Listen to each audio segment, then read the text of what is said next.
home. So why was he handcuffed and brought in for interrogation? Who did you tell about what did happen then? Oh, God, tons of people, man. Okay, give me some examples. No. Okay.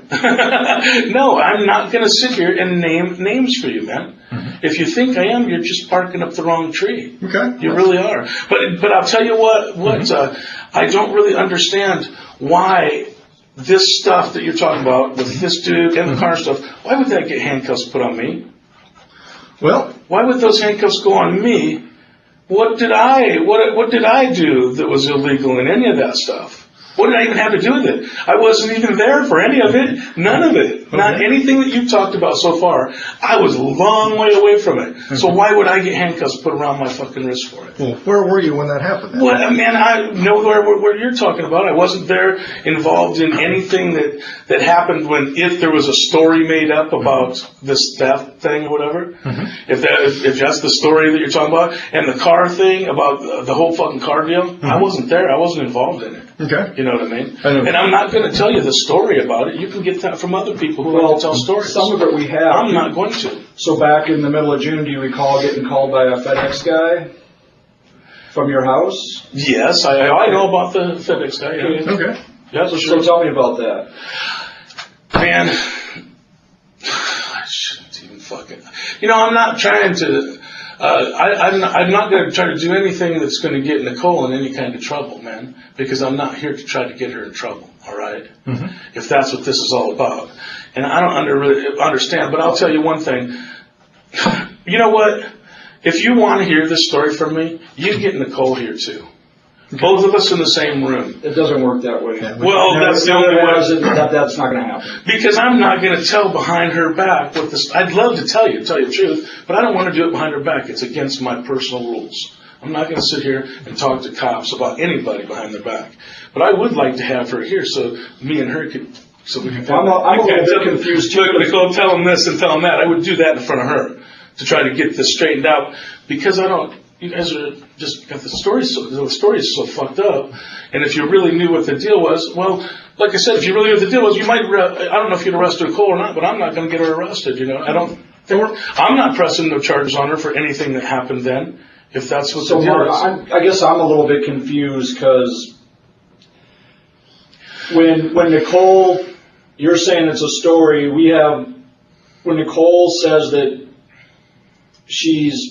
basically there's a robbery at your house and there's an incident, the FedEx guy calls you, lets you know this story, why would she be in trouble? Why you're saying you don't want to get her in trouble? Why would she be in trouble for that? That's what I'm missing. Because okay. All right, man. I wish Nicole was here. I feel like a piece of shit for even talking shit behind her back. Nicole set the whole fucking thing up. That was her and her friend. They fucking zip tied her. They knew the fucking guy was coming.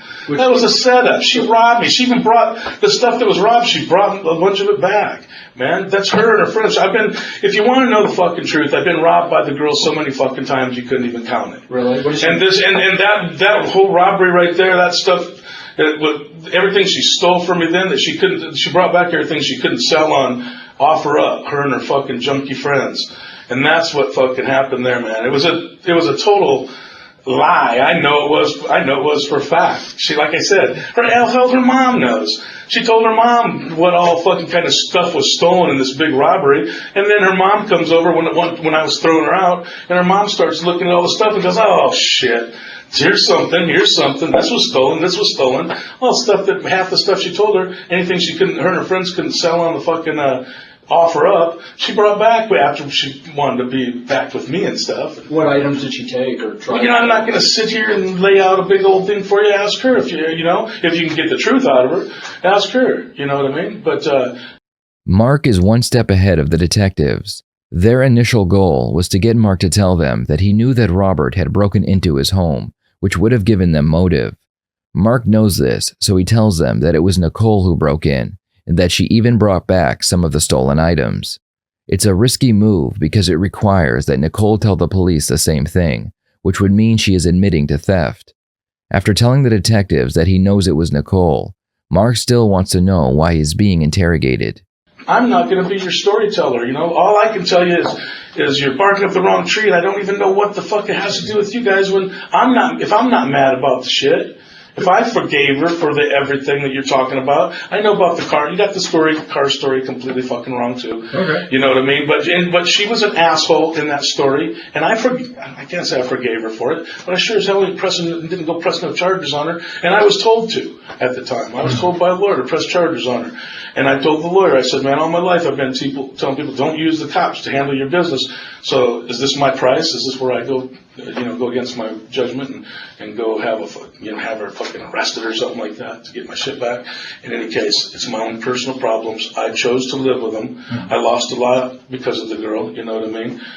But I'm not pressing the charges, so I don't see why you guys care. Okay. Who's her junkie friends that were helping her with? I'm not going to tell you names of people. You didn't hear me the first time? I'm not sitting here naming people for you. All I'm doing is telling you you got your stories really screwed up. And I don't even know why you care. Because I sure as hell ain't going to press no charges on her. I'm telling you that. So, if it's about Nicole, and why would I get handcuffed up and brought in like that if you guys are mad because Nicole went and bought a fucking car with my money or whatever the fuck might happen? For the first time since the interrogation started, the detectives mention Robert Huggins, also known as Bagger Bob.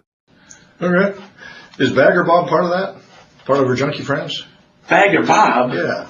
That ring a bell? Fuck, you're talking? Yeah, I know who that is. Okay. He's fucking the guy that got killed about a fucking year and a half ago. Okay. Yeah. Was he one of the ones who set this up with Nicole?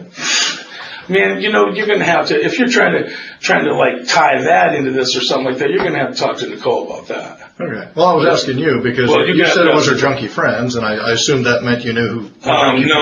No, not the kind of junkie that I heard he was. She's not that kind of a junkie. Okay. Can you help? What kind of junkie is he? I don't know. I'm sure you probably know better than I do.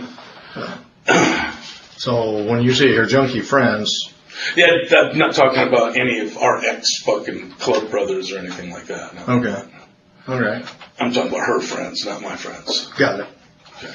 Okay. So was Bagger Bob one of your friends, not hers? Yeah, well, like I said, actually, if now that fucking you're starting to bring his name into it, and he got killed, now I don't think I have any other questions to answer for you. Now I think having a lawyer here might be a good idea. Okay. Sorry. I think that'd be a good idea if you're starting to ask questions about a dead guy. Mark says that he thinks he may need a lawyer because they are asking questions about Robert. The problem is, most people will continue to talk to the police for many reasons.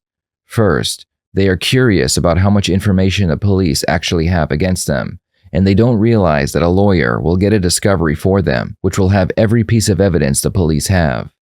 The second reason is, they believe they can convince the police that they had nothing to do with the crime, so they answer questions in a way to make them appear innocent. And lastly, people believe that asking for a lawyer will make them look guilty. Okay. Well, let me clarify something with you. Okay. Do you want us to keep chatting, or do you want to talk to a lawyer? I need to know that.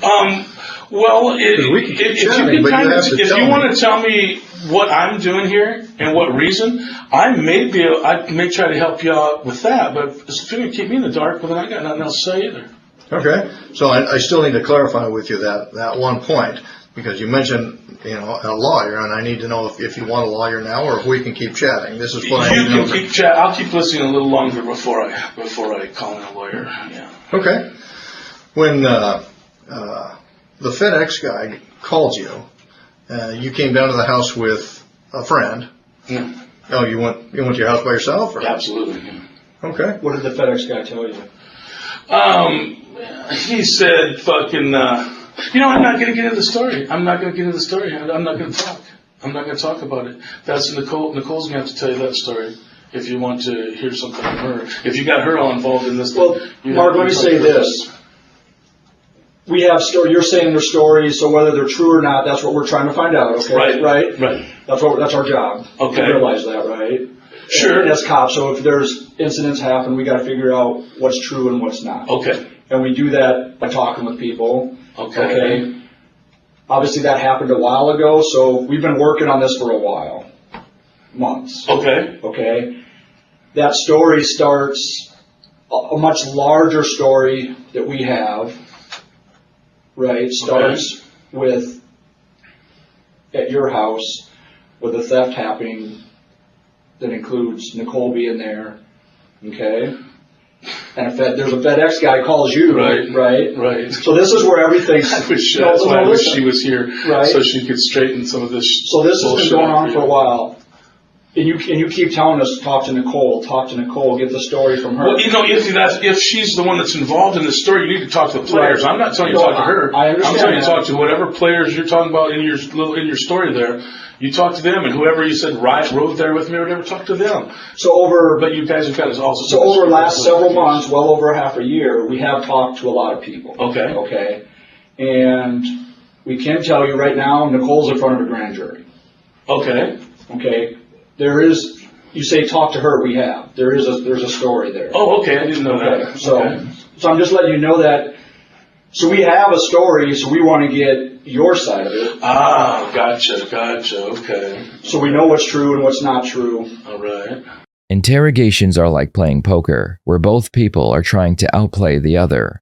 Detectives will sometimes try and bluff their suspect by telling them they already know everything, because someone else who was involved already told them. If the suspect believes them, they may feel like they have to confess to a version of the story where they will get lesser or no charges. It's a tricky situation because if the suspect catches the detectives in a lie, they will realize they have nothing and end the interview. So are we going to tell you everything that we know? Of course not. Okay. I don't think you would expect that. All right. Well, what I do expect is for you to tell me where I fit in. What is my crime in these stories that you're talking about? What's my crime? Why the fuck did I get handcuffs put on me? I mean, I can hear you guys wanting to talk about this and that, wanting to get stories straight, but why am I getting treated like this? Why didn't you call me up and ask me to come in and talk? Why did you come and have me? Would you have come and chatted with us? I would have came in. I definitely would have came in, but